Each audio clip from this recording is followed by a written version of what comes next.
नमस्ते। इस वीडियो में हम भारत के खनिज संसाधन से बनने वाले सभी महत्वपूर्ण एमसीक्यू क्वेश्चन को डिटेल में डिस्कस करेंगे। So let's begin. पहला प्रश्न है, निम्न में से कौन अधात्विक खनिज का उदाहरण है? सोना, टीन, अभ्रक, कोबाल्ट। तो सोना, टीन और कोबाल्ट ये तीनों आपके धात्विक खनिज के उदाहरण होंगे, तो अभ्रक आपका आंसर हो जाएगा। अब हम खनिज के कुछ वर्गीकरण को देख लेते हैं। तो खनिजों को दो वर्गों में बांटा गया है, धात्विक खनिज, अधात्विक खनिज। धात्विक खनिज को फिर चल के दो भागों में डिवाइड किया गया है, लौह खनिज जिनमें आपका लोहा, मैग्नीज, निकेल आ जाता है, दूसरा अलौह खनिज जिसमें बॉक्साइट, जस्ता और सीसा आ जाता है। अधात्विक खनिज को भी फर्दर दो भागों में बांटा गया है, कार्बनिक या ईंधन खनिज और अकार्बनिक खनिज। कार्बनिक खनिज में जीवाश्म की मात्रा होती है और अकार्बनिक खनिज में जीवाश्म की मात्रा नहीं पाई जाती। कोयला, पेट्रोलियम, प्राकृतिक गैस आपके ईंधन खनिज हो गए और अभ्रक, ग्रेफाइट, चूना पत्थर अकार्बनिक। नेक्स्ट, निम्न में से कौन लवण युक्त खनिज है? मैग्नीज, बॉक्साइट, चूना पत्थर, अभ्रक। तो चूना पत्थर और अभ्रक आपके अधात्विक खनिज हो गए और वहीं बॉक्साइट आपका धात्विक खनिज है, लेकिन इसमें लोहे की मात्रा नहीं पाई जाती, तो मैग्नीज आपका सही आंसर होगा। नेक्स्ट, भारत में कुल कितने खनिज पाए गए हैं? 50, 100, 150, 200। तो भारत में अभी तक लगभग 100 खनिज पाए गए हैं। निम्न में से किस चट्टान के स्तरों में खनिजों का निक्षेपण और संचयन होता है? तलछटी, आग्नेय, कायांतरित। तो इस क्वेश्चन का आंसर जानने से पहले तीनों चट्टान के बारे में जान लेते हैं। मान लीजिए ये हमारा माउंटेन हुआ और इस माउंटेन पे बारिश की वजह से या हवा की वजह से यहाँ की जो कमजोर चट्टान है वो छोटे छोटे टुकड़ों में बट जाते हैं, और चट्टानों का इन छोटे छोटे टुकड़ों में बटना अपक्षय कहलाता है, यानी कि वेदरिंग। और ये छोटे छोटे टुकड़े ही हमारे अवसाद कहलाते हैं। और इसके एजेंट कौन कौन से हो गए हमारे? तो इसका हवा हो गया, जल हो गया, हमारा चट्टान पे मौजूद आपका पेड़ पौधे हो गए और बर्फ, ये सभी वेदरिंग के एजेंट हो गए। तो अब इस पहाड़ पे बहने वाली जो नदी है वो इन अवसादों को अपने साथ बहा के ले जाती है, और नदियों द्वारा इन अवसादों को बहा कर ले जाने की प्रक्रिया को हम कौन सी प्रक्रिया कहते हैं? को हम अपर्दन की प्रक्रिया कहते हैं, यानी कि इरोजन। और इसके एजेंट आपके फिर से हो गए, नदी हो गया आपका और हवा हो गया, इसके साथ साथ आपका हिम नदी यानी कि ग्लेशियर इसके उदाहरण हो गए। अब ये नदी अंत में चलकर महासागरों में मिलती है, तो ये आपका सीबेड हो गया और ये आपका हो गया ओशन। तो नदियां महासागरों में मिलने के बाद अपने साथ इन अवसादों को भी ले जाती है, और ये अवसाद महासागर में धीरे धीरे सेटल डाउन होकर उनके तलछटी में बैठ जाता है, और ये प्रक्रिया अनवरत चलती रहती है, जिससे होता क्या है कि यहाँ पे परत दर परत दबाव की वजह से ये अवसाद कठोर होकर चट्टान का रूप ले लेते हैं, जिसे हम अवसादी चट्टान कहते हैं। अब आग्नेय चट्टान को समझते हैं, यानी कि इग्नियस रॉक। पृथ्वी के क्रस्ट में पड़े दरार की वजह से जो क्रस्ट के नीचे हमारा मेंटल में मैग्मा का चेंबर है, तो मैग्मा पृथ्वी के सरफेस की ओर तेजी से आती है, और ये मैग्मा जब पृथ्वी की सतह पे आती है तो इस मैग्मा को हम क्या कहते हैं? लावा। और इस पृथ्वी की सतह पे आने के बाद ये बहुत जल्दी ठंडी हो जाती है और ये कठोर होके चट्टान का रूप ले लेती है, जिसे हम आग्नेय चट्टान या इंग्लिश में इसे हम इग्नियस रॉक कहते हैं। और अवसादी और ये आग्नेय, ये दोनों चट्टान जब समय के साथ एक्सट्रीम हीट और प्रेशर की वजह से इनके रूप या फॉर्म में परिवर्तन आ जाए तो उसे हम कायांतरित चट्टान कहते हैं। अब इस क्वेश्चन को देखते हैं फिर से कि निम्न में किस चट्टान के स्तरों में खनिजों का निक्षेपण या संचयन? तो वैसे ही चट्टान होंगे जिन चट्टानों का निर्माण खुद स्तरों में हुआ, मतलब परत दर परत हुआ। तो इसका आंसर कौन सा होगा? हमारा तलछटी या अवसादी चट्टान। Option A is the right answer. Next, निम्न में से कौन सा खनिज अपक्षेद पदार्थ के अपशिष्ट भाग को त्यागता हुआ चट्टानों के अपघटन से बनता है? तो इस प्रकार के खनिज के उदाहरण आपके बॉक्साइट हो गए। बॉक्साइट ऐसे चट्टानों में पाया जाता है जहां अगर बारिश हो तो वहां के अन्य जितने भी घुलनशील पदार्थ होंगे वो उस बारिश के साथ रन ऑफ कर जाता है, और बचा रह जाता है सिर्फ अवशेषी चट्टान जिसमें आपका वो खनिज पाया जाता है। तो बॉक्साइट इस प्रकार का उदाहरण हो गया। अब बाकी ऑप्शन को देख लेते हैं कि वो सारे खनिज किस किस चट्टान में पाए जाते हैं। कोयला, ये आपका अवसादी चट्टानों में पाया जाता है। वहीं अगर जस्ता की बात की जाए तो ये इग्नियस यानी कि आग्नेय चट्टान या फिर कायांतरित चट्टान, इन दोनों के दरारों में जस्ता जैसे खनिज पाए जाते हैं। वहीं अगर सोना की बात की जाए तो सोना आपका प्लेसर डिपॉजिट्स यानी कि प्लेसर निक्षेप में पाया जाता है। अब ये प्लेसर निक्षेप क्या है, तो मान लीजिए ये आपका एक रिवर वैली हो गया, ये आपका रिवर वैली हो गया। अब इस रिवर वैली से नदियां बह रही हैं, तो ये नदी जिन मिनरल्स को अपने साथ आगे नहीं ले जा पाती वो उसे अपने बेड में ही छोड़ देती है, तली में ही छोड़ देती है, और ये मिनरल्स जहां पाया जाता है उसे आप प्लेसर डिपॉजिट्स कहते हो। तो इसके अलावा सोना आपका एक फुटहिल्स में भी पाया जाता है, तो ये आपके प्लेसर डिपॉजिट्स हो गए। नेक्स्ट, किस खनिज को उद्योगों की जननी माना गया है? तो लोहा जो है इसका इस्तेमाल लगभग सारे उद्योगों में किसी ना किसी रूप से होता है, तो उद्योगों की जननी लोहा को माना गया है। नेक्स्ट, सबसे उत्तम किस्म का लोहा है हेमेटाइट, मैग्नेटाइट, लिमोनाइट, सीडेराइट। तो सबसे उत्तम किस्म का लोहा आपका मैग्नेटाइट हो गया, जिसमें लोहे की मात्रा लगभग 70% है। वहीं मैग्नेटाइट की बात की जाए तो 60 से 70% इसमें लोहांश की मात्रा हो गई। लिमोनाइट में यही 40 से 60% इसका रेंज है, और वहीं सीडेराइट की बात की जाए तो ये 40 से भी कम है। हेमेटाइट को हम लाल अयस्क के नाम से भी जानते हैं, मैग्नेटाइट को हम काले अयस्क के नाम से भी जानते हैं, वहीं लिमोनाइट आपका हो गया पीला अयस्क। सीडेराइट ये आपका आयरन का कार्बोनेट हो गया। नेक्स्ट, कौन भारत का सबसे बड़ा लौह उत्पादक राज्य है? तो 2019-20 की अगर बात की जाए तो उड़ीसा प्रथम स्थान पे आ जाता है, उसके बाद आपका छत्तीसगढ़, कर्नाटक, फिर आपका झारखंड, और बाकी जितने हैं वो सब आपके अन्य में आ जाते हैं। और ये उत्पादन की ये रिपोर्ट है, तो उत्पादन की ये रिपोर्ट आपकी मिनिस्ट्री ऑफ माइंस की एनुअल रिपोर्ट में आती है।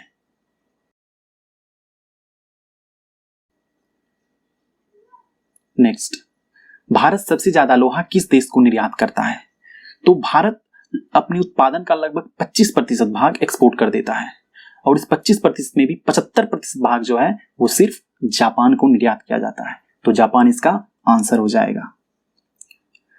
जापान को लौह अयस्क निर्यात करने के लिए निम्न पत्तनों में से किसे महत्व मिला? कांडला, इन्नौर, कोच्चि, मर्मुगांव। तो इसमें आपका डी आंसर होगा, मर्मुगांव, जो कि आपका गोवा में पत्तन है। वहीं कोच्चि की बात की जाए तो ये आपका केरला में हो गया, इन्नौर तमिलनाडु में, और कांडला आपका गुजरात में हो गया।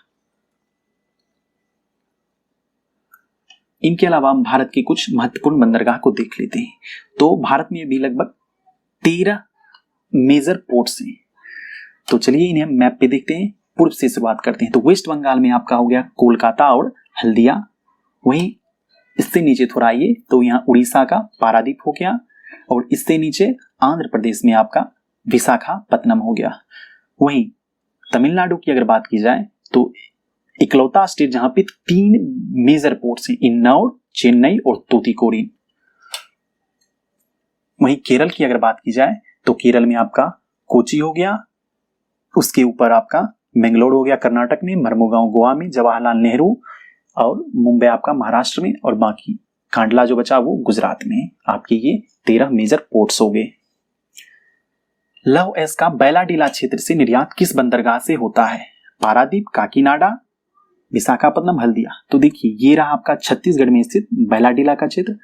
अब यहां से देख लीजिए, यहां से लोहा निर्यात करने के लिए 2 ऑप्शन है, या तो आप इसे उड़ीसा के पारादीप से भेज सकते हो, या फिर इसे आंध्र प्रदेश के विशाखापत्तनम से।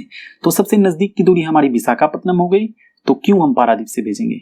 तो इसका सही आंसर हमारा हो जाएगा विशाखापत्तनम। अब बाकी को देख लेते हैं। हल्दिया आपका वेस्ट बंगाल में है, वहीं काकीनाडा इसी विशाखापत्तनम से सदर्न एरिया में आपका पड़ता है, और पारादीप की बात की जाए तो ये आपका उड़ीसा हो गया। नेक्स्ट, निम्नलिखित लोहे की खानों में से कौन 100% निर्यात इकाई है? तो 100% निर्यात इकाई क्या मतलब? जहां की जितनी भी लोहे की खानें होंगी वो निर्यात कर दी जाएंगी। चित्रदुर्ग, तमकुर, कुद्रेमुख, बेल्लारी, ये चारों आपके कर्नाटका में है, और इन चारों में से आपका कुद्रेमुख जो है वो 100% आपका हो गया export unit. Next, rat hole खनन किस राज्य में प्रचलित है? तो ये रैट होल माइनिंग मेघालय में प्रचलित है। अब ये होता क्या है, मान लीजिए ये चट्टान है जिसमें खनिज पाया गया, तो मेघालय के लोग लगभग 3 से 4 फुट की हाइट में ही एक सुरंग बनाते हैं, और वो सुरंग भी कैसा, चूहे के बिल जैसा। अब मान लीजिए यहाँ पे कोयला का खान पाया, तो ये चूहे के बिल जैसा ही ये 3 से 4 फुट की हाइट तक ही इस सुरंग को ले जाएंगे।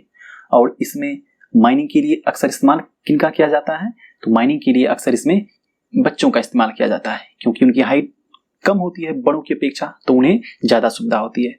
और इस खदान पे स्वामित्व किसका होता है, या तो व्यक्तिगत होता है, नहीं तो समुदाय मिलके इनमें से इसका खनन करते हैं। हालांकि नेशनल ग्रीन ट्रिब्यूनल ने 2014 में ही इसको अवैध करार घोषित कर दिया था, लेकिन फिर भी ये अभी मेघालय में फिर भी जारी है। नेक्स्ट, किस खनिज की वजह से दंतमंजन चमक प्रदान करता है, तो अभ्रक की वजह से कोई भी टूथपेस्ट आपका चमक प्रदान करता है। नेक्स्ट,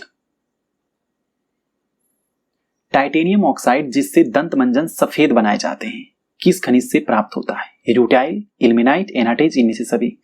तो टाइटेनियम ऑक्साइड जो है ये इन तीनों खनिजों से प्राप्त होता है, तो इसका आंसर होगा इनमें से सभी। अब दंतमंजन में इसके अलावा आपका एक फ्लोराइड नामक खनिज पाया जाता है, जो कि हमारे दांतों की ऊपरी परत यानी इनामेल की सुरक्षा करता है, जिससे हमारा दांत गलने से बचा रहता है। नेक्स्ट, कर्नाटक के पश्चिमी घाट की सबसे ऊंची चोटी कौन सी है, तो पश्चिमी घाट की सबसे ऊंची चोटी जो कर्नाटक में स्थित हो वो आपका कुद्रेमुख हो गया। और वहीं बाकी जितने भी ऑप्शन दिए हुए हैं वो सारे ऑप्शन किसी न किसी पर्वत श्रेणी की सबसे ऊंची चोटी जरूर है। तो ऑप्शन ए आपका अनामुदी, ये पश्चिमी घाट की सबसे ऊंची चोटी हो गई। अब ऑप्शन सी में आपका गुरु शिखर है, जो कि आपका अरावली की सबसे ऊंची चोटी हो गई। वहीं दोदा बेटा की बात की जाए तो ये नीलगिरी की पहाड़ी की सबसे ऊंची चोटी हो गई। अब कुद्रेमुख को वहां पे लोकल लैंग्वेज में अश्वमुखी भी कहा जाता है, मतलब वैसा पहाड़ जिसका मुख घोड़े के समान दिखने में हो, इसलिए इसका नाम कुद्रेमुख की पहाड़ी पड़ा। नेक्स्ट, 1 टन इस्पात बनाने में कितने मैग्नीज का उपयोग होता है, तो 1 टन इस्पात बनाने में 10 kg मैग्नीज का उपयोग होता है। और इस्पात हमारा एक ऐसा मिश्र धातु है जो कि लोहे और कार्बन से मिलके बना होता है। नेक्स्ट, मैग्नीज का सबसे बड़ा उत्पादक राज्य है, तो मैग्नीज का सबसे बड़ा उत्पादक राज्य आपका मध्य प्रदेश हो गया। वहीं महाराष्ट्र सेकेंड नंबर पे, उड़ीसा थर्ड, और आंध्र प्रदेश कर्नाटका के बाद 5वें नंबर पे आ जाता है। और ये उत्पादन 2019-20 का है। मैग्नीज उत्पादन में भारत का विश्व में कौन सा स्थान है, तो देखिए 2007-8 की अगर बात करोगे तो तीसरा स्थान था हमारा मैग्नीज उत्पादन में, लेकिन बाद के वर्षों में ये स्थिति और बदली और हम 5वें स्थान पे आ गए। और अगर करंट सिचुएशन की बात यानी कि 2019-20 की बात की जाए तो हम 7वें नंबर पे हैं। इनमें से कौन सा उद्योग मैग्नीज का सबसे अधिक उपभोग करता है, चमड़ा उद्योग, दिलासलाई, धातुकर्म या फोटोग्राफी, ये चारों आपका मैग्नीज का इस्तेमाल करता है। लेकिन भारत में जितने मैग्नीज बनते हैं उनमें से लगभग 85% मैग्नीज जो है वो सिर्फ और सिर्फ मेटलर्जिकल इंडस्ट्री यानी कि धातुकर्म उद्योग इस्तेमाल करता है। नेक्स्ट, एल्यूमिनियम बनाने के लिए किस खनिज की आवश्यकता पड़ती है, तो एल्यूमिनियम बनाने के लिए हमें जिस एस की आवश्यकता पड़ती है वो हमारा बॉक्साइट हो गया, ऑप्शन डी। नेक्स्ट, निम्न में से किसमें तांबा पाया जाता है, ड्यूरालुमीन, कांस्य, पीतल, इनमें से सभी। तो देखिए पीतल आपका हो गया, इसमें आप जिंक और कॉपर को मिला के बनाते हैं। कांस्य आपका टीन और कॉपर का मिश्रण हो गया। वहीं ड्यूरालुमीन की बात की जाए तो इसमें आपका एल्युमिनियम और कॉपर आ जाता है, और साथ में मैग्नीशियम और मैग्नीज भी थोड़ी थोड़ी मात्रा में होती है। तो तीनों में आपका कॉपर पाया जाता है, तो आपका ऑप्शन डी इनमें से सभी आंसर हो गया। नेक्स्ट, झारखंड में स्थित कोडरमा निम्न में से किस खनिज का अग्रणी उत्पादक है, तो झारखंड का कोडरमा अभ्रक के लिए जाना जाता है, जहां पे अभ्रक की हाई किस्म यानी रूबी पाई जाती है। और अभ्रक के लिए एक और जिला प्रसिद्ध है आंध्र प्रदेश का नेल्लौर डिस्ट्रिक्ट, जो कि अभ्रक के लिए प्रसिद्ध है। नेक्स्ट, सीमेंट उद्योग का सबसे प्रमुख कच्चा माल क्या है, तो सीमेंट उद्योग का सबसे प्रमुख कच्चा माल आपका चूना पत्थर हो गया। निम्न में से कौन अभ्रक की किस्म है, मस्कोवाइट, फ्लेगोपाइट, बायोटाइट, ये तीनों आपके अभ्रक की किस्म है, तो ऑप्शन डी आपका आंसर हो गया। और रूबी जो किस्म है वो लाल रंग की मस्कोवाइट को कहते हैं। मोनाजाइट रेत में निम्न में से कौन सा खनिज पाया जाता है, तो मोनाजाइट रेत में आपका थोरियम पाया जाता है। और ये मोनाजाइट रेत केरल के तटीय भागों में प्रचुर मात्रा में पाए जाते हैं। अंत में हम हमारे चैप्टर में दिए हुए सारे खनिज और उन खनिज का सर्वाधिक उत्पादन करने वाले राज्य के बारे में जान लेते हैं। तो पहला खनिज हमारा लोहा हो गया, जिसमें सर्वाधिक उत्पादन करने वाला राज्य उड़ीसा हो गया। मैग्नीज में मध्य प्रदेश, बॉक्साइट आपका उड़ीसा में हो गया, कॉपर मध्य प्रदेश में, अभ्रक आंध्र प्रदेश में, वहीं चूना पत्थर की बात की जाए तो ये राजस्थान में हो गया। अब इस चीज को याद कैसे करोगे? तो एक चीज आप याद रखो कि बॉल उड़ा, यानी कि बॉल का संबंध उड़ीसा से हो गया, बॉ से बॉक्साइट, ल से लोहा। वहीं अगर एक वर्ड कोमन अगर आप याद रखोगे तो कोमन किसी दो वस्तुओं के बीच यानी कि मध्य में लिया जाता है, तो कौ से कॉपर हो गया और मन से हमारा Mn मतलब मैग्नीज हो गया। तो ये किसी मध्य के बीच में निकालते हैं हम, तो इस कौन सा राज्य हो गया? मध्य प्रदेश। वहीं अगर आप अभ्रक की बात करोगे तो अधिकतर अभ्रक हमारा काले रंग का होता है। तो अगर आंध्र प्रदेश को हम अंधेरे से रिलेट करें तो अंधेरे का रंग भी काला होता है, तो आंध्र प्रदेश आपका अभ्रक में अग्रणी राज्य हो गया। वहीं चूना पत्थर की बात करोगे तो पत्थर तो किसी स्थान पे रखा होता है, तो इससे आप राजस्थान को रिलेट कर सकते हो। तो ये थे हमारे सारे खनिज और उनके सर्वाधिक उत्पादन करने वाले राज्य। Thank you.